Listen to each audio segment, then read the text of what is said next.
এই সরো না গো, আমি একটা বাজারে নেবো, একটু নিয়ে নিই। ভাত চাপিয়ে এসছি, আলুটা পরে দিলে আর সিদ্ধ হবে বলো? আমি একটু একটা বাজারে নেবো, আলুটা নেবো, নিয়ে নিই, তারপর তোমরা নিও। এই আলু কত করে? 28 টাকা করে আলু? বাজারের মধ্যে 27 টাকা করে রে। সত্যি গলা কেটে মানুষের দাম নিচ্ছিস। হ্যাঁ, ওনাকে মালটা দিলি কেন? আমি তোমার আগে এসেছি, কতক্ষণ দাঁড়িয়ে আছে এখানে, উঠি তো পরে এসেছিল, ওনাকে আগে ছেড়ে দিলি কেন? এইগুলো কিন্তু করিস না, তোর দোকান থেকে আর মাল নেবো না আমি কিন্তু।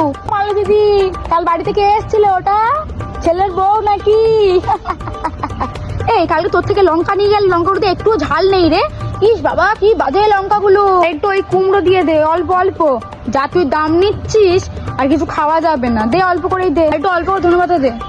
5 টাকা আবার কি? ধন্যবাদ কোনদিন পয়সা দিয়ে কিনে নি, বাজার করা শিখেছিস তুই আমাদেরকে? বাজার ওটা মানে দিবি না, এই ব্যাগটা ঢুকিয়ে দে, নে থর।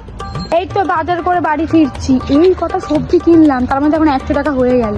আর এর কাছে দাম বেশি গো। কি গো রুনাদি, ভালো আছে তো? তোদের পাশের বাড়ির বউটা নাকি পালিয়েছে শুনলাম। ইস বাবা, ছাড়ো তো, আসছি গো রান্না করতে বাড়িতে গিয়ে আবার।